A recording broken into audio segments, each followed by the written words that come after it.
Exercise 30.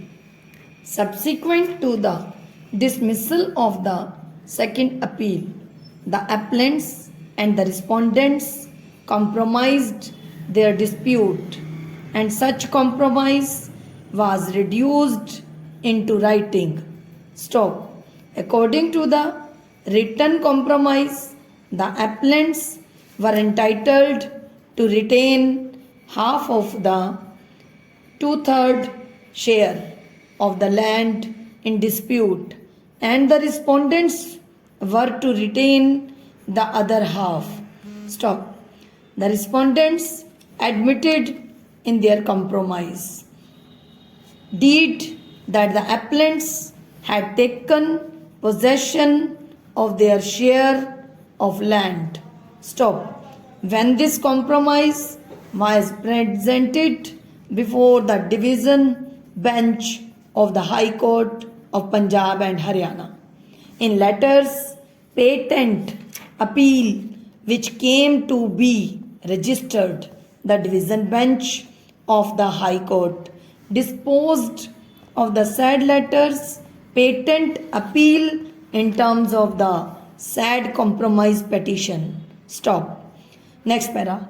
Leaving aside the other facts in the present case, we may state here that a specific defense taken by the respondents in their written statement was to the effect that the suit was barred by limitation in view of Article 58 of the Act, because the suit having been filed after about 18 years of entering into the compromise by the parties in the High Court in the letters, patent appeal must be filed within 3 years from the date of entering into the alleged compromise by the parties. Stop. Accordingly, the respondents alleged that the suit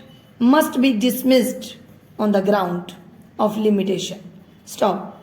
We make it clear that since the only question involved in this appeal is relating to the question of limitation, we have not considered the other aspects of the matter in this judgment.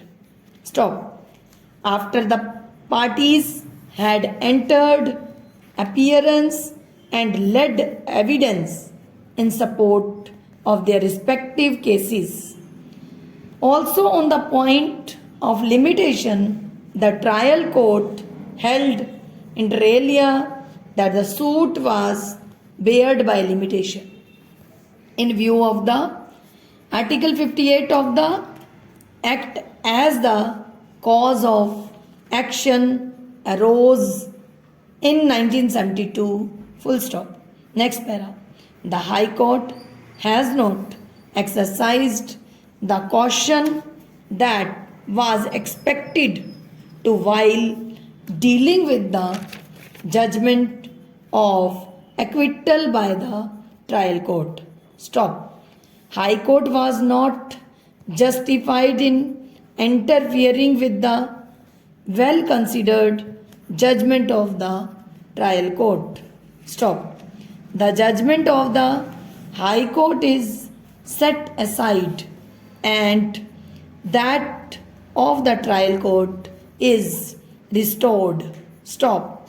The appellant is allowed to go in appeal to the higher court if he is not satisfied with the judgment of this court. Stop.